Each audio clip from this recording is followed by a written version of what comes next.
Hello, everybody. You know, everybody wants to know, how do you do a virtual event? How do you do this? And we've got, Evie and I have been receiving a lot of questions from people about how do we do a virtual event. So I first want to introduce you to Evie Hernandez. You may not know Evie as I know her. So Evie Hernandez is the owner of Bizniversity. She runs summits and webinars and courses and classes, all virtual. And next week, she actually has a huge event going on called SGS 2020. And she's here so we can dig the dirt about doing virtual events. Hi, Evie. How are you? Hello. Thank you, Pegine, for having me. And thank you for doing this Power Women Biz TV and for putting that amazing song, which, by the way, I've been listening to it for at least 20 minutes prior to us going live, because that is a powerful song. So everyone should go to your YouTube page and make sure that they have that available and play it over and over and over again. That infuses you with energy. I got to tell you, I listened to it also. And for those of you that know me, I am Pegine from Team Pegine, founder of Power Women Worldwide. And, we just wanted to be able to have a real laid back discussion about virtual events. As you know, over the last 6 months, there's been a lot of virtual events going on, a lot of courses, classes, things happening, and things called summits, conferences, gatherings, retreats that are going on. And for many people, it's how do you do them effectively? How do you get it going? And so a bunch of people sent us questions so that Evie and I can answer them for you. Just know, virtual events didn't just start. They've been going on for 15 years or more since, WebEx came out and people used to meet on WebEx and webinars. And I used to work with the military. They had their internal virtual courses and classes being done. So it's not new, but it's getting pumped up now. And because we both of us have been doing this, I have a bunch of questions that I'll be asking. So it's almost as though the questions are going to be interviewing us, Evie. Is that all right? Sounds like a plan, Pegine, because I think that between both of us, we could probably get them all answered since we both have some experience with doing these virtual events. I love it. And so all of you just know, Edie and I have a little bit of sass going on. So we're not, this is a fun experience. Let's just put it that way. And those of you that are watching in either my page, YouTube, on Power Women, just know that you can put a comment on, ask any questions that you want, and they'll appear here. We will see it, we'll bring it up. So just post your questions in the comment area. And if you're in Power Women Pro or you're in Team Pegine or you're on YouTube, we will see those and be able to bring them up for you. So the first question we got and have is, why would I do a virtual event? So Evie, you take it and then I'll add on. Absolutely. Well, I'll tell you that if you had asked me that a few years ago, I would have said, there's no way I'm going to do a virtual event, a live event, or any kind of event. But I realized that virtual events are a great way to increase your brand awareness, perhaps even elevate your brand, as well as, of course, you can generate a really nice list of potential clients that are interested. So it's a great way to grow your list. And many people are leveraging virtual events specifically now during the pandemic to generate lots and lots of money.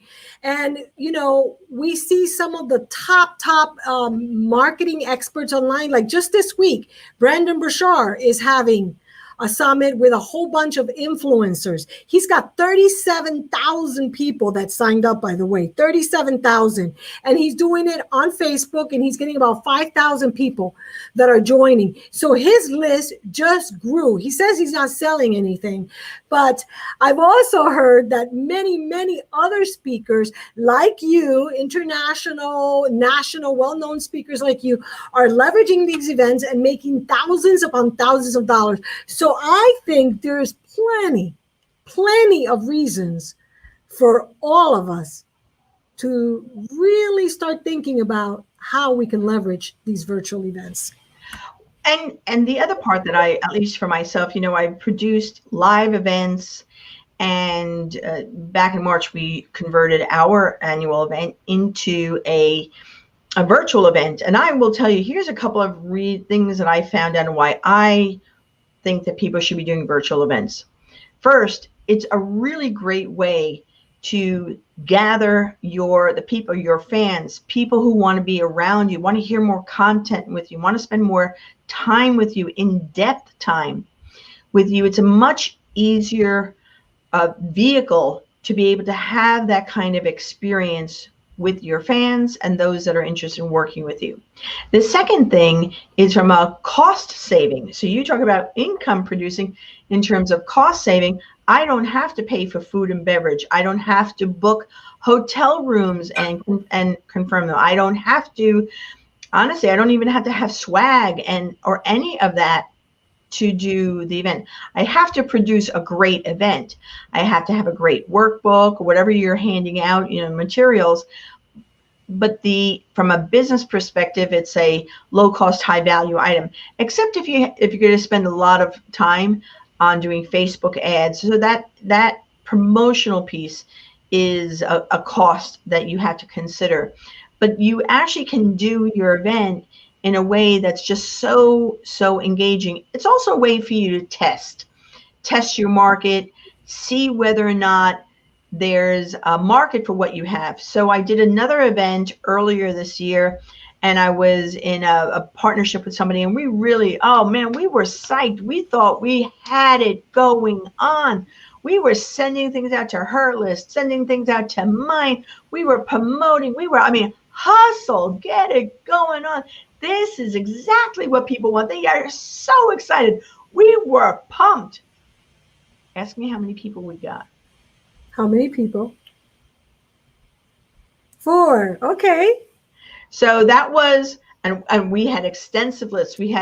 So one of the great things about that is, while we only had 4, what was great is we were able then to assess, is it the title? Is it what we were saying? Did we target the wrong people? And that is, that's really hard to do when you're doing a live event, because it costs you so much to do.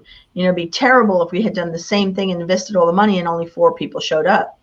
Yes. Those 4 people were perfect, but it wasn't exactly what we could have done. So that's one of the things. One thing I want to say, it's great that we're having this discussion, because we're coming from 2 different perspectives.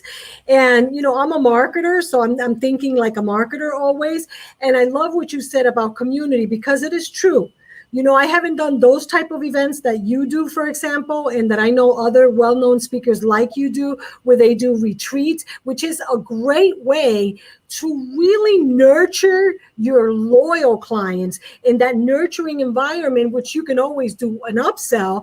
And, you just grow that community. And, a lot of people do that. So I like that. I also wanted to say about your event that one of our speakers, Chris Kremiskus, he's the gentleman who runs Potfest, he told me he just got the Guinness Book of World Record, and he had 5,000 people. And one of the things that he talks about in his book, Starting Ugly, is that his first event, I think he told me it was a live event in Orlando in a hotel. So he had all these expenses, and he only had 12 people.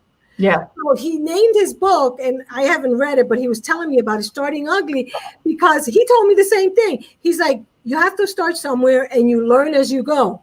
So I like that you said that, because it reminded me of that. And also it's a way of encouraging me to not, and you who are watching, and you, Peggy, not to just, and I love that you said, that's why I love speaking with you, because you look at it from all perspective. And when you look at it the way you just did, number one, we think about the many reasons why we can do virtual events. And number two, one of the reasons is that we can grow and learn from doing it. Absolutely. And make better decisions as we move forward. So that's a very important component. And to all learning, there is some price. So it's not lost. You pay for that lesson. No, and it was really interesting. So doing those things and I learned, for instance, my partner came up with an idea, and I really, the more I've been thinking about it, I like the idea. It wasn't right for that event, but going forward, we're going to play, and I'm going to do something so that I could have. Wow, I just got an idea. Oh my God. Okay, so I love you all. I'm happy. Okay, so I'm just going to do this because I just realized that that's a big point. All right, so we have another question. How important is a theme? So I believe that a theme is important. When I first thought about the theme for mine is the Businessversity Speakers Growth Summit. And well, I put that there so that Power Women feel. I know, but I want to show them how it shows up. So I thought, what is a good theme for what's going on right now with speakers? So I started thinking about professional speakers and what they have been going through as they face the pandemic. And of course, they have had to move from the stage to the screen. So I named mine Speakers Growth Summit, From the Stage to the Screen, the New Reality, How to Reposition Your Speaking Business for Success. Because everybody's using the word pivot. I'm a marketer, so I use reposition. Mm-hmm. All speakers who were used to speaking on live in-person stages have to learn how to leverage the virtual platform. Because through the virtual platform, just like you said, there may be lesser costs affiliated with putting on events and greater profits. So there are more possibilities, and people need to know the strategies, the tactics, and the tools that they have at their available to them if they just reposition and have a strategy and a plan. So what's your do you have a name, or do you have a word, or do you have a? So we are about celebrating. We like the theme of celebrating. So even the logo that we created, we put 2020 Speakers Growth Summit with a mic and like confetti. And everyone who attends, they're going to have a Zoom background that has like a celebratory. And tonight we're having a networking event, and I send it to all the speakers. They have a Zoom background that is confetti. And it says Speakers Growth Summit because it is about celebrating what you've done so far in 2020. Okay. Celebrating the fact that you're not defeated, that you were not defeated by the COVID, the pandemic, that you are strong and that you possess the resources available to have a successful business. So the theme is about celebrating. So that's what I was going to say. So you thought about the theme and what you want to communicate. So, for me, it's been first, I had the gathering, which is always happening in fall during Small Business Week, Women's Business Week. And then March 20, the 25th is always one of the days. It's either 24, 25 or 25, 26, because it's my birthday. So that's why I always have it that way. That way I can have a birthday party no matter who shows up.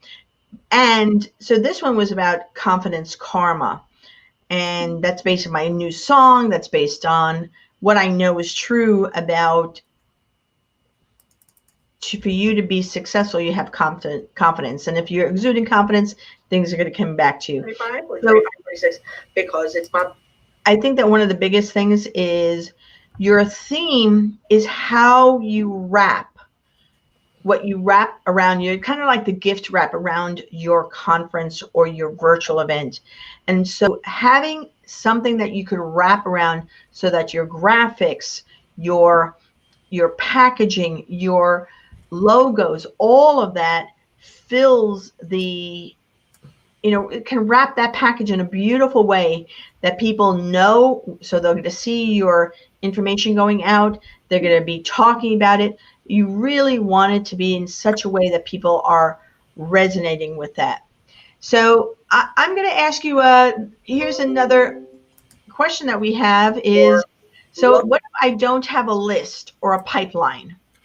And it's interesting because many people worry about that. And there's a few things you can do.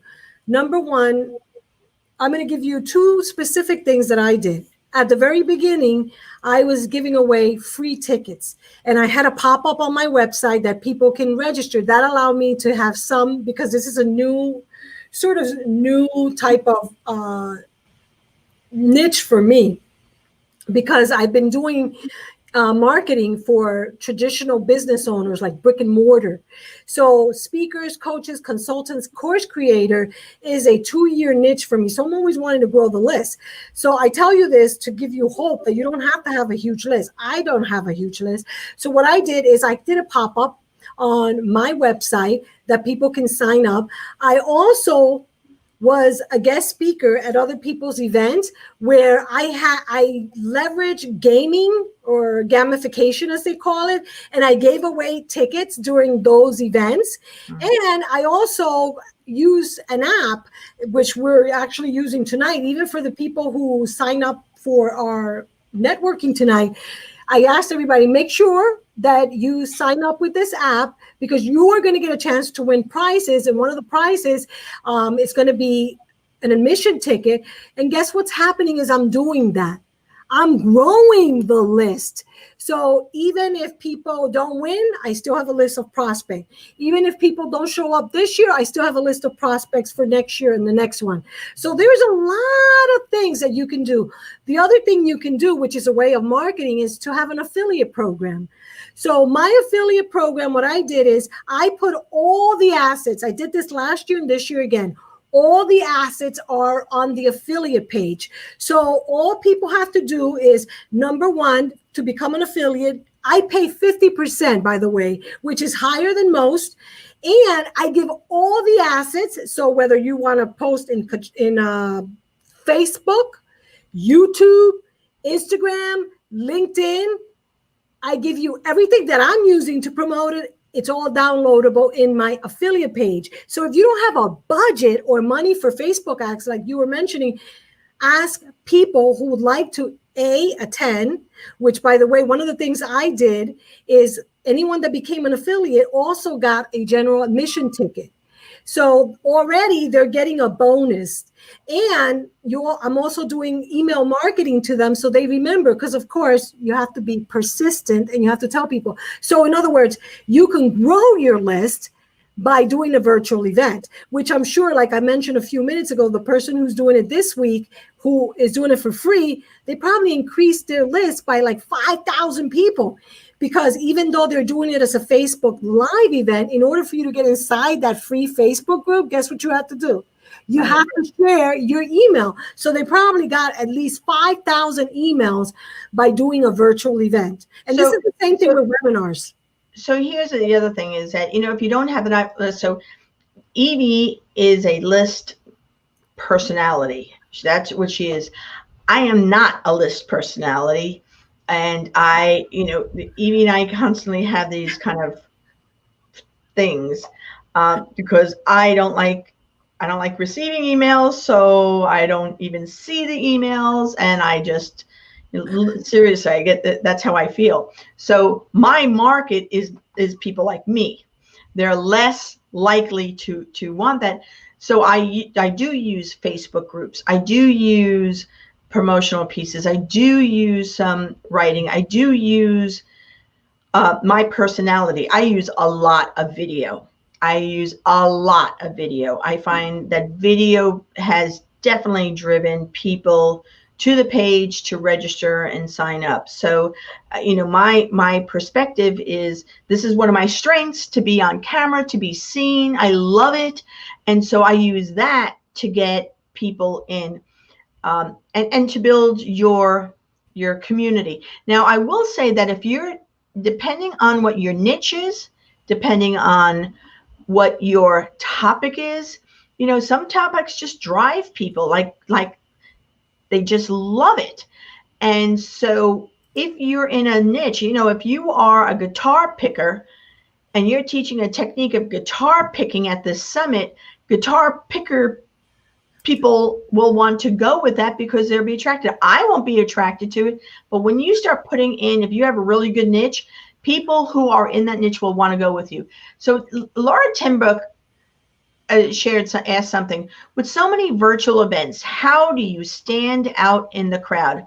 I will say that one of the ways to stand out in the crowd, I believe, as those of you that have worked or been around me, is to be a unicorn. So to make sure that you're using interesting, creative ways to be uniquely seen. So I noticed that a lot of people will say, I want to talk about, I'm going to use you, Laura, I'm going to talk about health.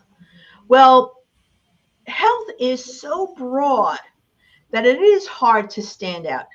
But if you use, like you've used, Laura, with your stuff, if you use a catchy signal word that people go, what? Say what? And I would combine that then with really funny and interesting videos, and people start, well, what's that about? What's that about? What is not working is being bland. What is not working is and what's not working is conforming. So I've noticed that the people that are most attracted, they want to hear, they want to see, they want to experience, they want to, whoa, they want some more of that, as long as I know what the content is and is it relevant to me. And that, I will say, within the first 10 seconds, it is critical that you are really defined who you're speaking to so that you stand out in the crowd, right? So that's why I use jingles. What say you, Evie? Well, you said about niching, you called it a unicorn. So there is a couple of things when it comes to that. It is great, and there are many experts who say you should. And then with that, you have to be mindful that the more you niche, the narrower your list. This is just obvious, So it sets up your expectation to be more realistic. And what I mean by that, like, for example, mine is called the Speakers Growth Summit. So a lot of people were like, well, this is just for speakers. So I had to continue saying, well, for coaches, for course creators. So because I said speakers only, and it's called Speakers Growth Summit, I niched it really, really narrow, which is good. And it could be, it's like a double-edged sword, I think. Last year, I called it the Strategic Growth Summit. This year, I'm really debating because some people were like, well, I'm a coach or I'm an author, and I really don't want to be speaking. So you really have to, and I'll look at the numbers, both last year called the Strategic Growth Summit and this year called Speakers Growth Summit, and I'll see. So you have to be mindful of that. Whereas, for example, the one that I'm attending this week that has the name influencer, everybody wants to know what this is about. So perhaps that's why that name, and of course the person who's doing it did a lot of Facebook ads, a lot of affiliates. So of course that's why they got a lot of people. So these are all things for you to consider, and also to set your expectations, and also to be loving and kind to yourself. You just said something really important. A lot of people see these big events, mega events. So let me just share with you is because I always like talking about profit and net and all of it. What people don't realize is all those ads and the teams that put out to you. I was in discussions with somebody earlier, and while their number was 250K was what they received. Mm-hmm. It cost them just in Facebook ads $100,000 Yep. 100,000 just to get those 250,000 that $250,000 ad. So now that 150,000 is down to 150. Then you add some of the teams and staff because you're building that big event. You need bigger producers. You need bigger place. You need bigger. So you're walking out not with a hell of a lot of great profit. Whereas if you are doing a smaller, much more niched, very focused summit, while you're aiming it very, very specifically to that group of people that are in your nexus, your sweet spot, your message, it costs you less to get them in because you've already been playing in that field and you can do partnerships and it's not as broad. So I think that's really important that people recognize it's a strategic decision. Yes. So I have another. And by the way, you could still make a lot of money because I know many speakers who do these tiny retreats by like 10 or 7 people, and they end up making, thousands of dollars. So you can still do that. So it all depends how you plan it. That's why the strategy and all these things we're talking about are so important. I'm just going to speak because I like that Laura just gave us a compliment. I really enjoyed the 2 different techniques for list people and non-list people. And a big shout out to Laura because she's awesome. She tries to watch our show all the time. So big shout out to her. So why did you hire a producer? This is another question that came in. So I know for me, the reason that I hired a producer is while I've done, I've been a producer and I do it and I run groups every week and I know how to do this. I know the materials. When I'm running an event, I am playing 3 major roles. So when I'm running an event, the 3 major roles is that I am the executive producer, which means that I'm looking at the finances, I'm looking at the process, I'm looking at the bigger picture that's happening at the same time. I'm also the personality. So I'm the MC, I'm the speaker, I'm the person that's bringing people in. So that is critically important. And then the third thing is I'm still the manager of the rest of the team to make sure that we're doing what I need to have happen in those experiences. I hire a producer so that I am not handling the, turn on the song now, bring in this, or if I've designed a lot of processes and procedures, as you know, Evie, my events. So my producer is making sure it's coming up. She's following my run of show to make sure everything is happening the way that I want to have happen. And then within that, then we're also modifying it going. So I need a producer that's running my music. Think of it that my producer now virtually is both the AV person, is the stagehand, is the lighting expert, is the person running up to make sure you have the right mics. When you think about staging an event, my producer is doing all of that. The DJ, she's toggling to make sure that the videos are going the correct way. So that's what a producer does, and I don't need to be spending time thinking about it. That's really important for her. How about you, Evie? Why are you? Well, I'll tell you the number one reason. I've always wanted a producer.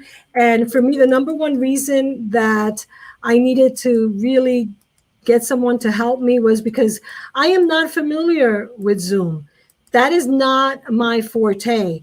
And I am a big believer in delegating things that I'm not very strong on. And I'm not a very strong person when it comes to Zoom. I use Webinar Ninja for all my webinars, and I learned that platform. So because I knew that in order to interact more and make it an experience of interaction, I needed to use Zoom. I said, I need someone to manage this Zoom. And hence I decided to ask Dorothy because that's not a strength of mine. It's not. So I wanted to get someone to really help me. And of course, all the other reasons you just mentioned. Yeah. And I think that the other piece that's really important, and, we've all been in events where things happen, right? Our connection crashes and all that. So having a producer who's either your co-host, or the host takes over the host role. I let them handle the host role. And, it's a technology piece behind the scenes in Zoom or anything. So I make sure that, so that God forbid anything should happen, something is still going on for the people who are attending, that things are still happening. I think Laura says a really great question. At what size event should you look to have a producer? So in my perspective is, first off, these are the things that I decide, right? How long is the event going to be? Because if you're doing a full day event and you're the speaker, the coordinator, the creator, and the producer, it's extremely exhausting. It's way too much energy. So part of the way that you decide is not so much the size of the event, the length of the event, what's going on. All right, because that just takes your energy capacity. I like that. Like that. It's really important. So anything that's over 2 hours, I would always be hiring a producer. So even if it's a 3-hour event, I want a producer. The second thing that the reason you would have a producer is how many speakers are you having coming in? So even if it's an hour event, if I have a panel of 3 or 4 people that are going to be my panelists that I'm going to be highlighting, one needs to come in, one needs to come off, I'm the head, then I'm going to hire a producer, even if it's for an hour, just because there are moving parts of individuals that need to be highlighted and brought up to the frames, and that we are looking at our audios and pieces. That's really, really critical, because I don't want to be thinking about that. I need somebody else thinking about it. The other piece that is if you're having, I would say not so much the size of the event, but I would also be looking at the caliber of people. If I'm bringing high-level CEOs, high-level quality people, not everybody's quality, but those kinds of things, then I'm going to bring in somebody, a producer, just because I want to spend attention, because it's really, really important. I need to be with where they're at. So thank you so much for that question, Evie. Laura. So we have, if you liked this experience, we Evie needs to go to her next, she's actually hosting a virtual event in a little bit. But we have, and you've all submitted such great questions. Thank you so much for your questions. I'll definitely host this again so we can have a discussion about virtual events. If this was of value to you, please make sure that you just connect to the bottom. We really want you to walk away some value, that this enhance you, and make sure you put questions in the comments, because I'll be looking at those comments, culling them so that we can really think about it. So I was just going to say, can I put my link here to our event? Awesome. This is it, isn't it? Yes, I want to invite anyone who watches this before the next Thursday, which is a week from today, the 29th. Please check out sgs2020.com if you're a speaker, an author, a course creator, a coach. We have many wonderful speakers. Last year, we had Pegine herself, who graced us with a wonderful talk that we learned a lot from. And this year, we have amazing speakers as well. So if you are any of these, please make sure you visit sgs2020.com. And I also want to remind everyone that Power Women TV, that I am the host, we are here every Thursday. So make sure you subscribe to the YouTube channel. And make sure you join every Thursday, because Power Women TV is here every Thursday. And I'll say, just check out teampegine.com, and of course, Power Women Worldwide, where you can be bold, brave, seen, heard, and be paid really well. Evie, thank you so much for being here. Appreciate it. And everybody get ready to dance.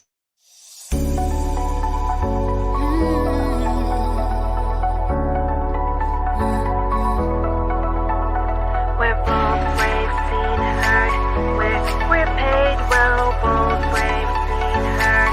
We're power women.